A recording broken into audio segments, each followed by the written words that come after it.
नमस्कार दोस्तों, मैं हूं हरी सिंह और आप देख रहे हैं साइंस गैलेक्सी चैनल।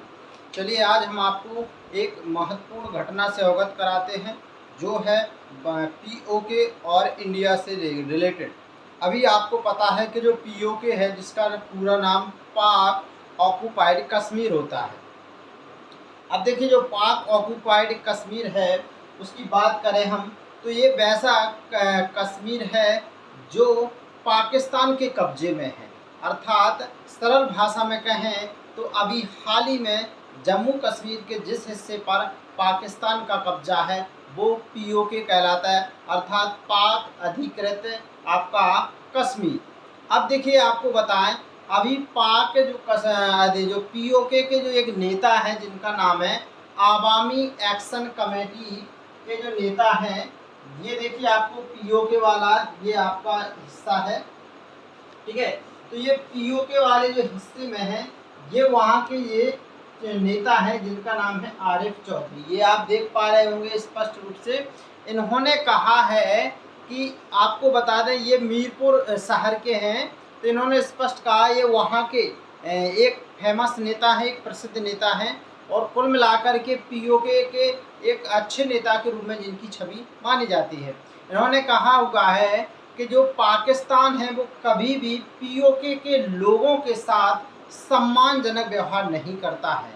और उन्होंने कहा कि यह एक जो उन्होंने वाक्य कहा है ये एक उन्होंने प्रेस कॉन्फ्रेंस में कहा हुआ है। उन्होंने इतना ही नहीं कहा है, उन्होंने ये भी कहा है कि पाकिस्तान जो है पीओके के लोगों की ज़रूरतों को भी पूरा नहीं करता है। इसका मतलब तो साफ है कि जो पाकिस्तान है वो वहाँ पर जो वहाँ के लोगों के अधिकार हैं वो दबाए हुए हैं।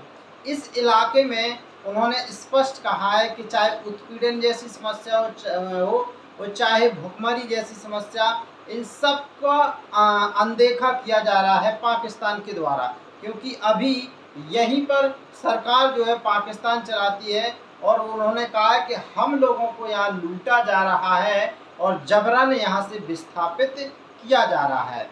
अब उन्होंने यहाँ पर जो पाकिस्तान के उस आर्टिकल का जिक्र किया हुआ है, पाकिस्तान के उस आर्टिकल का जिक्र किया हुआ है जहां पर पीओके के बारे में कुछ लिखा है। तो उस पाकिस्तान का जो आर्टिकल है 257 क्या कहता है कि जो पीओके है वो पाकिस्तान का हिस्सा नहीं है। मतलब क्या नहीं है, वो पाकिस्तान का हिस्सा नहीं है। 1940 के दशक में जब संयुक्त राष्ट्र के रिजोल्यूशन में इस हिस्से को भारत और पाकिस्तान के बीच जब समझौता हुआ था तो उसके तहत इसको एक 26 मामलों के निर्णय के अधिकार पीओके को दे दिए गए थे। मतलब यहाँ पर जो कुछ भी अधिकार हैं वो पाकिस्तान से तय नहीं होंगे, बल्कि यहाँ पीओके में रहने वाले लोगों के द्वारा ये तैयार मतलब अधिकार हैं वो क्या किए जाएंगे, निश्चित किए जाएंगे। तो यहाँ पर उनकी दखलंदाजी पाकिस्तान सरकार की कम रहेगी। लेकिन ऐसा यहाँ पर जस्ट उल्टा चल रहा है। तो मतलब पाकिस्तान है वहाँ पर मन मर्जी पूर्वक क्या कर रही है, वहाँ पर शासन चला रही है। अब जम्मू जो आप देखें, वैसे रियल में देखें तो जो जम्मू कश्मीर का हिस्सा ही है पीओके। मतलब जो आज पाकिस्तान के कब्जे में हिस्सा है वो किसका भाग है, भारत के जम्मू कश्मीर का। आपको पता है कि जो पीओके है वो भारत का हिस्सा है जो पाकिस्तान के साथ लगता है। और 1947 में जब बंटवारे के समय जब कबीलाइयों ने पाकिस्तान जो कबीलाई थे उनकी मदद से पाकिस्तान ने क्या कर लिया था, जम्मू कश्मीर के इस हिस्से पर क्या कर लिया था, कब्जा कर लिया था। भारतीय फौज भी इस हिस्से को वापस लेने के लिए लड़ रही थी, लेकिन वहीं पर एक गलती हो जाती है पंडित जवाहरलाल नेहरू से। ये हमारा उस टाइम वॉर चल रहा होता है, आप देख पा रहे होंगे।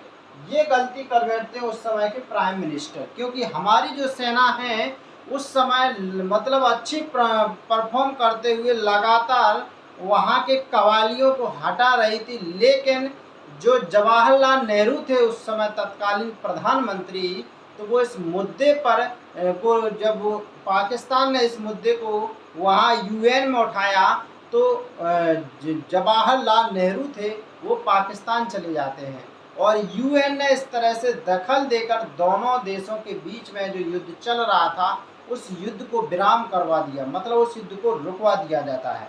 अब जब वो युद्ध रुकवा दिया जाता है तो जाहिर सी बात है कि जो सेनाएं जहाँ जहाँ थी, मतलब जो पीओके के क्षेत्र जो है वहाँ पर पाकिस्तान की सेना डटी हुई थी। तो जब यहाँ पर युद्ध विराम होगा तो कहा गया कि जो सेना जहाँ पर है वहीं से मतलब उनकी सीमा तय हो जाएगी।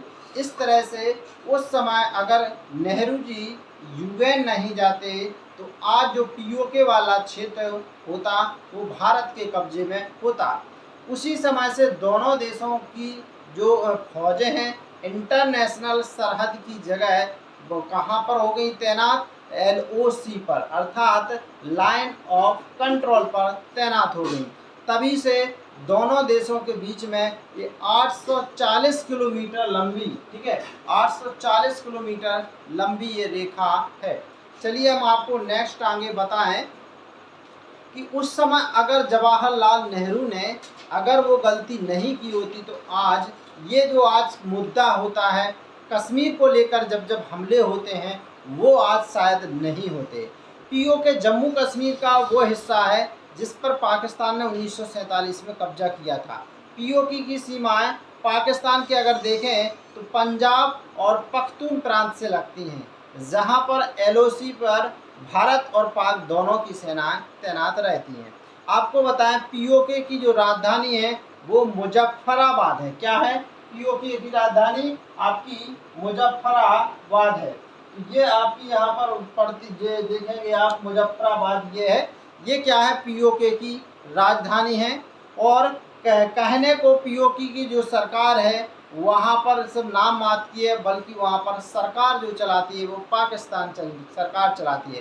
पाक सरकार ने पीओके के लिए अपने यहाँ कश्मीर अफेयर्स एंड गिलगिट बाल्टिस्तान नाम से एक अलग से मंत्रालय भी बना रखा है पाकिस्तान सरकार में, जो वहाँ के क्षेत्र का कामकाज देखती है।